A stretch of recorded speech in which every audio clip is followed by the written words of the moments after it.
नमस्कार, डिजाना विशेष में आपका स्वागत है। मैं हूं डॉक्टर प्रतीक श्रीवास्तव। मेरे साथ स्टूडियो में मौजूद हैं भारत रक्षा मंच के संयोजक श्री सूर्यकांत जी केलकर।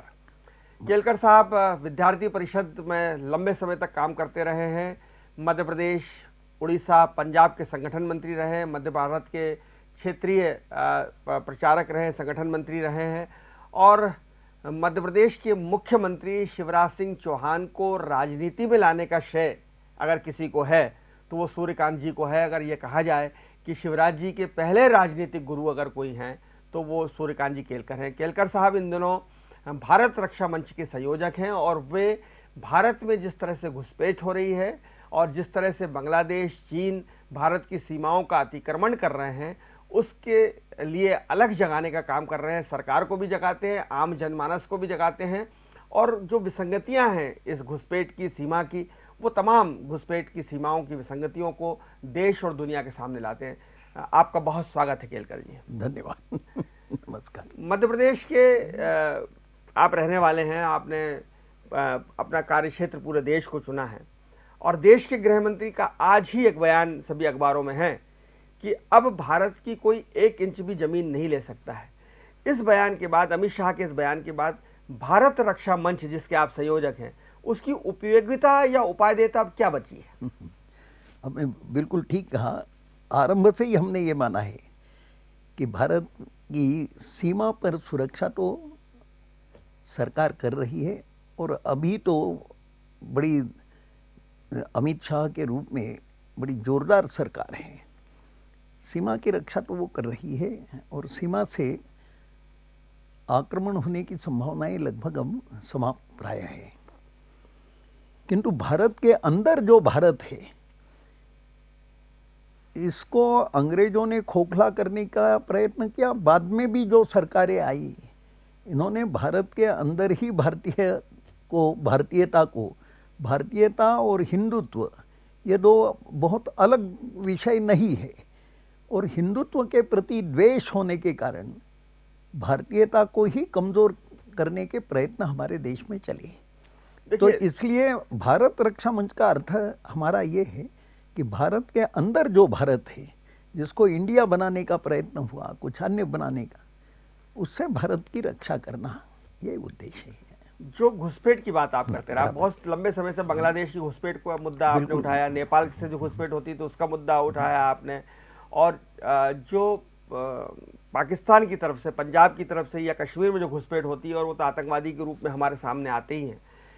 लेकिन क्या 2014 के बाद से नरेंद्र मोदी जी की सरकार है उसके बाद बांग्लादेश की तरफ से जो घुसपैठ होने वाली थी और जिसका आप जिक्र कर रहे हैं कि भारत के अंदर एक भारत बन गया है, भारत के अंदर अगर मैं और स्पष्ट करना चाहूँ कि भारत के अंदर एक पाकिस्तान भी बनता जा रहा है, शायद आप यही कहना चाह रहे हैं। तो क्या बांग्लादेश के वो घुसपैठ 2014 के बाद रुकी है, कम हुई है या वैसी ही जारी है?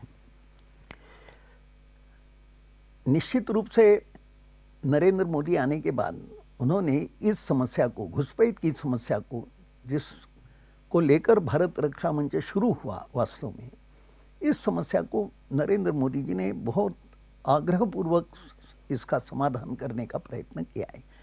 और पहला काम उन्होंने ये किया कि शेख मुजीब और इंदिरा गांधी ने जो समझौता किया था उसके अंतर्गत भारत की सीमा और बांग्लादेश की सीमा ये निश्चित की गई थी, किंतु उसका क्रियान्वयन नहीं किया जा रहा था क्योंकि उस समय से चली हुई सरकारें घुसपैठ को पसंद करती थी क्योंकि इससे उनका वोट बैंक तैयार हो रहा था और इसमें सभी सेक्युलर पार्टियां जो स्वयं को सेक्युलर पार्टी कहती है, ऐसी सारी सेक्युलर पार्टियां इसमें शामिल थी अपना वोट बैंक बढ़ाने में, या शामिल हैं अभी भी।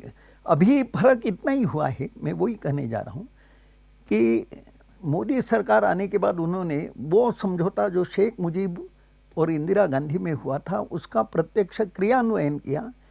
110 गांव हमारे बांग्लादेश को देने पड़े हैं और उनके 51 गांव हमें प्राप्त हुए और जो बॉर्डर का झिकझैक जो था, जो अंदर बाहर ऐसा था, वो अपने एनक्लेव उनको दिए गए। उनकी सीमा में जो हमारे एनक्लेव थे वो उनको दिए गए। हमारे सीमा में जो उनके एनक्लेव थे अंदर घुसा हुआ जो था वो, और सीमा सीधी की गई और उसके बाद इस सरकार की विशेषता ये रही कि केवल इतना किया ऐसा नहीं, तुरंत तारबंदी की, सीमा सड़कें बनाई, निगरानी चौकियां बनाई, फ्लड लाइट्स लगाए, लेसर कैमरे लगाए, और रोजाना और नियमित होने वाली जो 5,000 लोग रोज यहाँ आकर रुक जाते थे, वापस जाते थे, ज़्यादा आते थे वापस भी जाते, 5,000 रोज की आवक थी यहाँ, ये सारी बंद हुई। अब कितनी आवक हो गई होगी? सामान्यतः अब बड़ी मात्रा में आवक नहीं होती है, जो होती है जैसे सीमा पर तारबंदी होने के बावजूद नीचे से इधर उधर से कहीं से,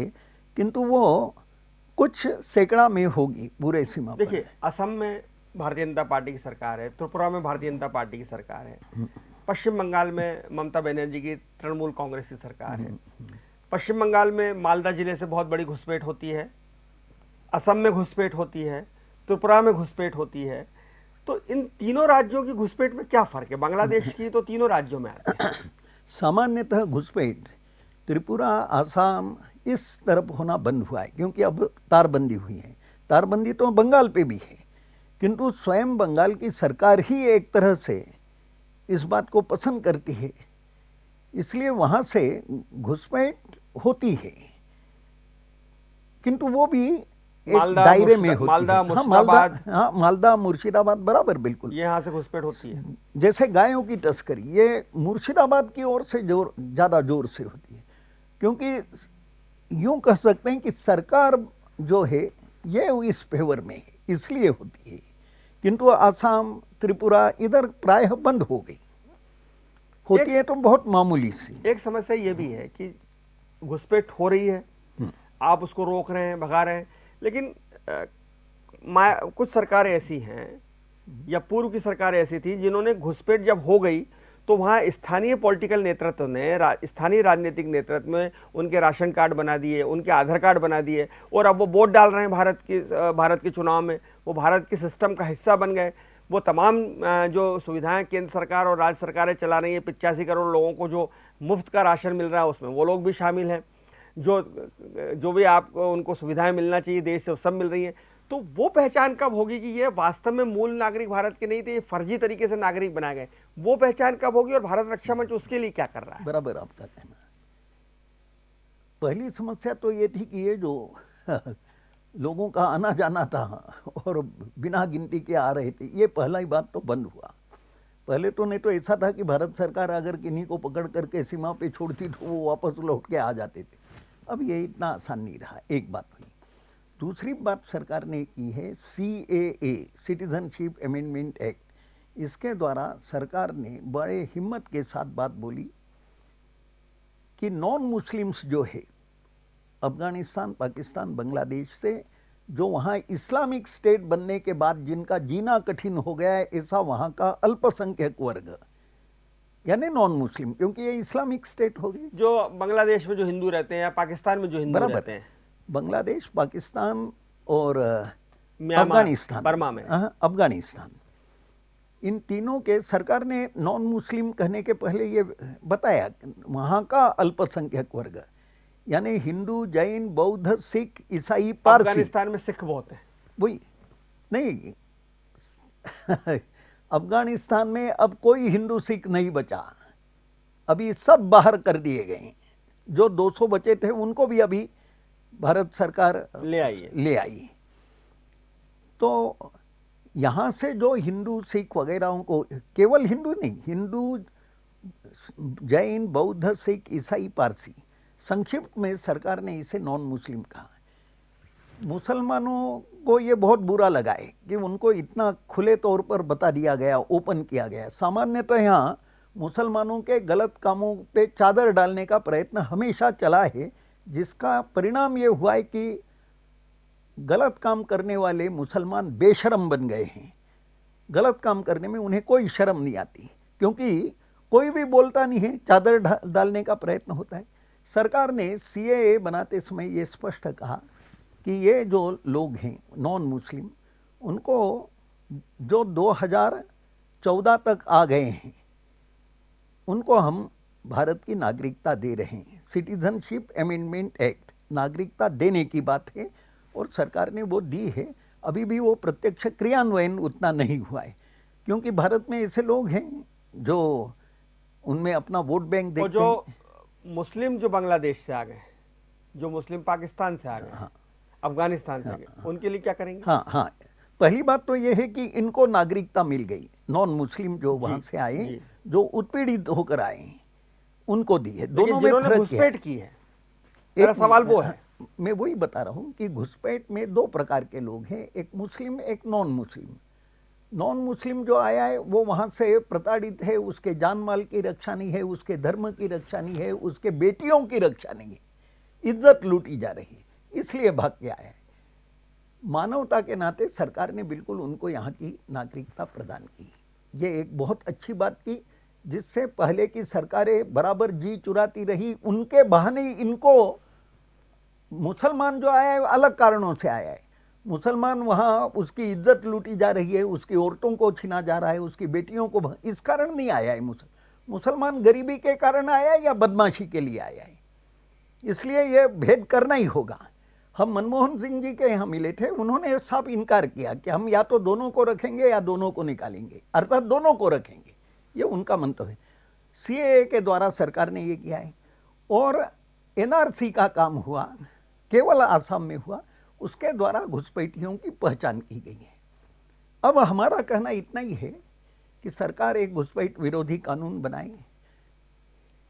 ये जो एनआरसी का काम है ये पूरा व्यवस्थित ढंग से सभी राज्यों में हो, और कानून जो बने उस कानून के साथ सरकार ये कहे कि जो लोग यहाँ पेट भरने के लिए अगर आए हैं, काम धंधा अगर कर रहे हैं, तो वो वर्क परमिट प्राप्त करे। ये वर्क परमिट जैसे विदेशों में मिलता है, जैसे सब भारत में मिलता है। अमेरिका, कनाडा, भारत सब में में हम भी वर्क परमिट पे काम करते हैं। पाकिस्तान के लोग या बांग्लादेश का व्यक्ति आकर यहाँ काम धंधा करना चाहता है तो उसे नागरिकता मिल जाती है, वर्क परमिट के साथ मिलेगी।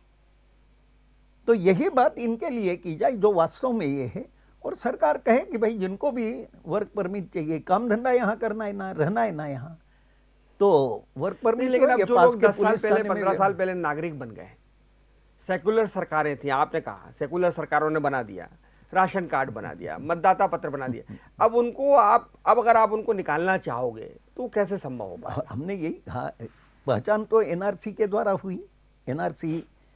एनआरसी का भी बड़ा प्रबल विरोध हुआ है आसाम में, किंतु एनआरसी का काम कांग्रेस सरकार आसाम में थी तभी शुरू हुआ, कि कांग्रेस सरकार ने नहीं, कोर्ट ने किया ये एनआरसी का काम। गोगोई उस समय मुख्यमंत्री थे। हाँ, और कोर्ट ने ये किया। गोगोई ने तो रोडे डालने का काम नहीं, किया, पर थे वो मुख्यमंत्री। हाँ बराबर है, कांग्रेस की सरकार के समय एनआरसी हुआ, कई त्रुटियां होने के बावजूद भी 10-1 लाख लोग उन्होंने विदेशी पहचाने, बांग्लादेशी।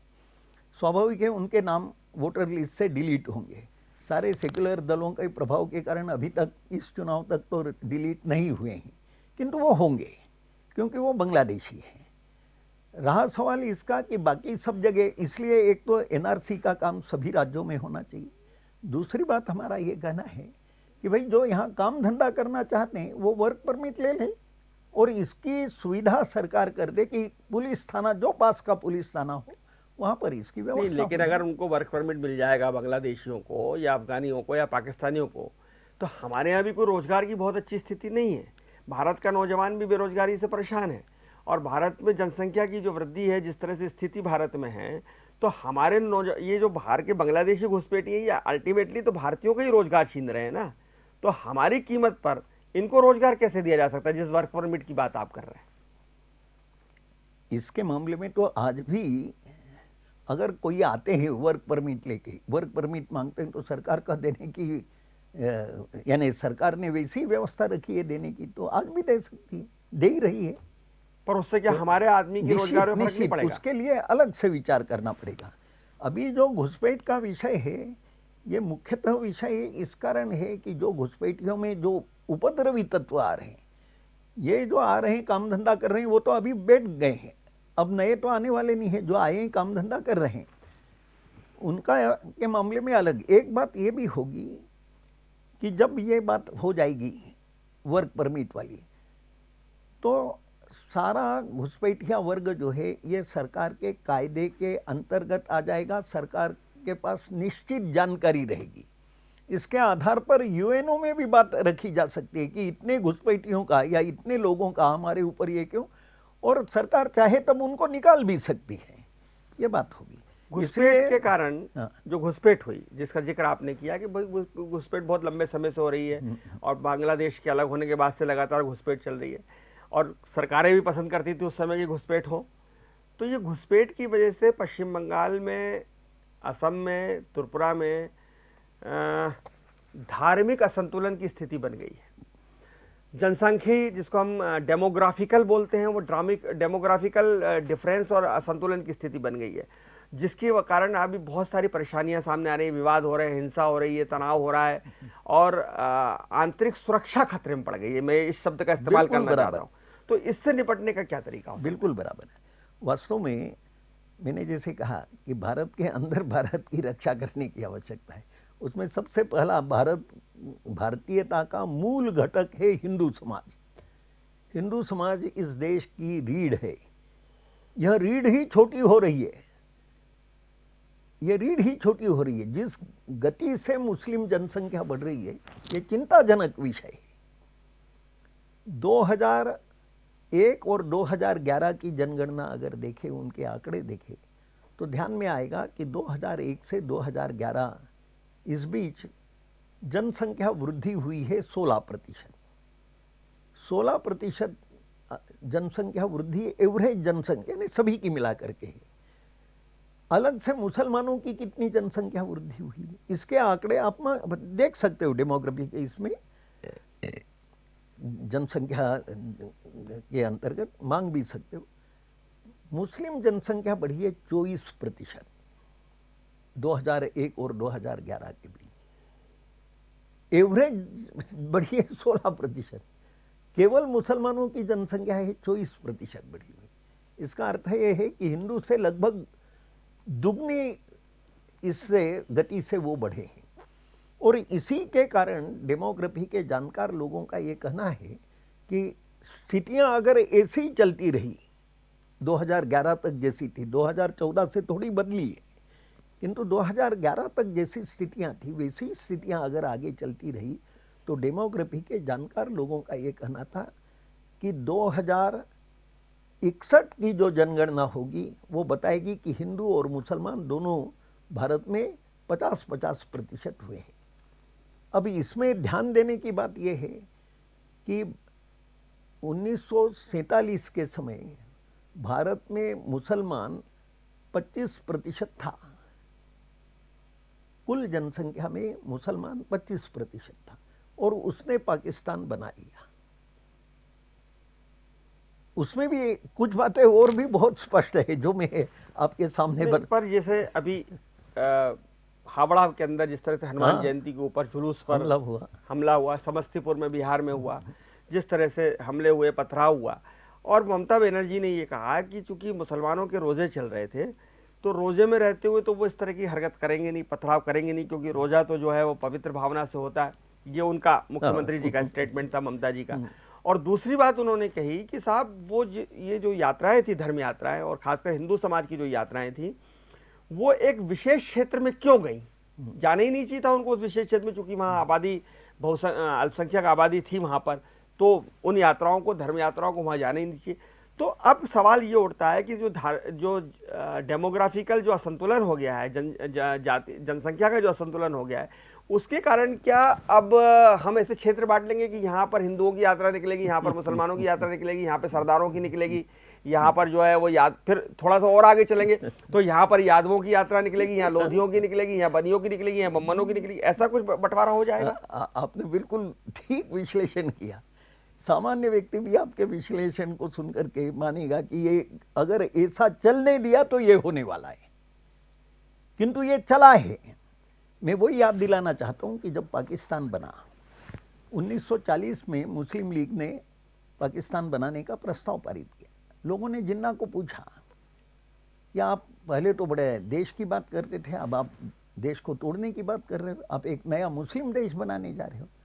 जिन्ना ने बहुत स्पष्ट कहा, हम इन बातों को दूर रख करके बेकार की बातें करते हैं। जिन्ना ने बहुत स्पष्ट कहा कि मैं कोई नया देश बनाने नहीं जा रहा हूं। भारत में पाकिस्तान तो बना हुआ है, जहां मुसलमानों की इच्छा का अमल होता है, सरकार की नहीं चलती, जो मुसलमान कहेगा उसकी चलेगी। पश्चिम बंगाल में हो रहा था। हाँ, जैसा अभी पश्चिम उस समय बंगाल, पश्चिम बंगाल में केवल मुस्लिम लीग पश्चिम की बंगाल सरकार नहीं, थी। सब जगह ऐसे ही चलता है। आजादी बाद तो मुस्लिम लीग की सरकार थी बंगाल में। बराबर, उसने ऐसे ही किया। जिन्ना ने ये स्पष्ट कहा कि भाई मैं कोई नया पाकिस्तान नहीं बनाने जा रहा हूँ, पाकिस्तान तो भारत में बने हुए हैं जगह जगह, मैं उनको एक व्यवस्थित लोकसभा, एक अध्यक्ष, एक प्रधानमंत्री, एक संविधान, ये देने का प्रयत्न कर रहा हूँ। ये जिन्ना का कहना था। पाकिस्तान तो, एक बात और कही जिन्ना ने कि पाकिस्तान तो भारत में बनना तभी चालू हुआ जब पहला हिंदू मुसलमान बना, तभी से भारत में पाकिस्तान बनना चालू हुआ है। ये भी जिन्ना का कहना था। और हम देखते हैं कि ये इतना स्पष्ट कहने के बाद भी, भारत स्वाधीन होने के बाद भी हमारी किसी भी सरकार ने ये प्रयत्न नहीं किए कि ऐसे जो पाकिस्तान जगह जगह बने हैं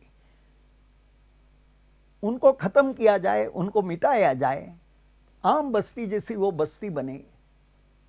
आपने जैसे कहा कि ममता बनर्जी ये कहती है कि अरे भाई वो मुस्लिमों की बस्ती है, तो वहां आप क्यों जाना चाहते हो, आप वहां से क्यों निकलते हो। ये ममता जी कहती है, ऐसा नहीं है।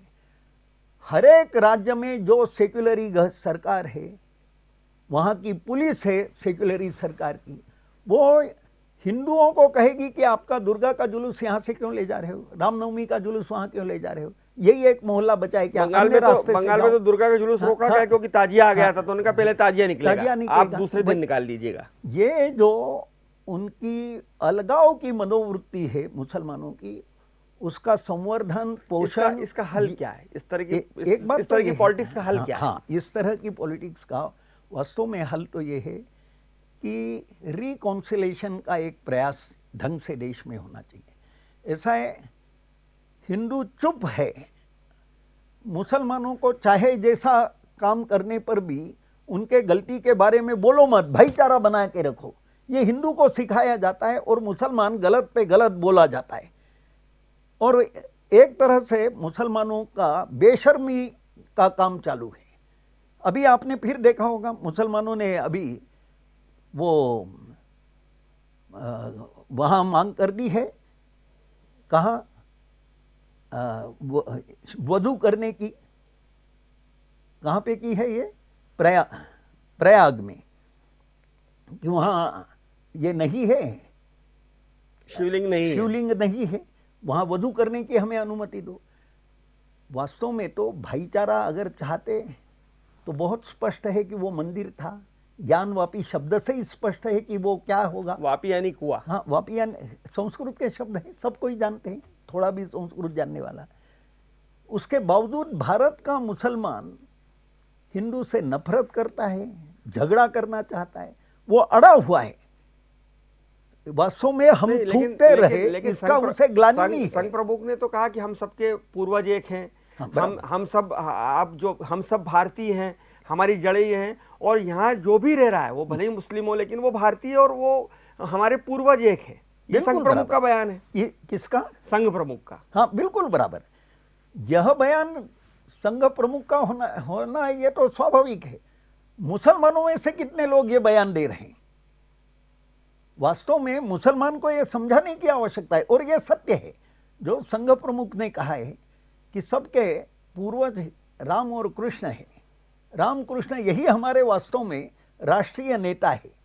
इन्हीं दोनों के कारण भारत की एकता बनी है। राम को मानने वाले जम्मू कश्मीर से लेकर तमिलनाडु तक आपको दिखाई देंगे। जम्मू कश्मीर में राम सिंह होगा तो दक्षिण में तमिलनाडु में रामण्णा होगा, रामन होगा। राम ने उत्तर दक्षिण पूरा भारत एक किया हुआ है, और कृष्ण ने पूर्व पश्चिम भारत को एक किया हुआ है। तो केलकर जी, आप हिंदू मुसलमान का मुद्दा तो उठाते हैं, और मुस्लिमों का तो आप बहुत सारी बातें करते हैं, लेकिन जो हिंदुओं में विग्रह है, हिंदुओं में जो विघटन है, मैं ब्राह्मण हूँ, तू यादव है, तू लोधी है, तू कुर्मी है, तू कायस्थ है, तू गुप्ता है, तू बनिया है, इस पर तो आप कोई काम नहीं करते। ये इस पर आपके अंदर जो अंतर विरोध है आपके हिंदू समाज में, और हिंदू समाज में जो जातिवाद है, हिंदू समाज में जो छुआछूत है, उस पर काम क्यों नहीं करते? आप बार बार मुसलमानों के ऊपर क्यों आ जाते हैं? पहली बात तो यह है कि देश को खतरा पहला इनके कारण है। मुसलमानों जातिवाद के कारण नहीं है। एक मिनट, जातिवाद के कारण नहीं है ऐसा मैंने नहीं कहा, ऐसा अर्थ लेने का कारण भी नहीं है। मैंने कहा कि पहला खतरा तो उनके कारण है, उन्होंने पहले भी देश के टुकड़े किए, अब फिर जनसंख्या बढ़ाने में लगे और देश के टुकड़े करने की संभावना है, क्योंकि उनका भारत से नाता ही ये है, लूट की भूमि वो मानते हैं भारत को, लूट खसोट की भूमि है यहाँ के। नहीं, वो तो मोहम्मद गजनवी मानता होगा, वो मोहम्मद गजनवी मोहम्मद गोरी मानते होंगे, आजकल का थोड़ी मानता है। आज का मुसलमान स्वयं को मोहम्मद गोरी की और गजनवी की संतान मान रहा है। इसीलिए एकता का आधार तो ये है कि ये भावना जागृत करनी होगी कि भारत माता हमारी माँ है, राम कृष्ण हमारे पूर्वज है, यही एकता का आधार होगा जो सत्य है। ये कमजोर करने के परिणाम स्वरूप आज मुसलमान इस गलत लाइन पे है। अगर मैं आपसे पूछूं भारत रक्षा मंच अब के एक बात आपने, किंतु विषय है में आपका प्रश्न अलग है जाति वगैरह के ऊपर, तो मुसलमान के बारे में मैंने ये बताया और उसका हल ये है मुसलमानों और भारत की हिंदूवाद में जातिवाद है, उसका हल क्या है?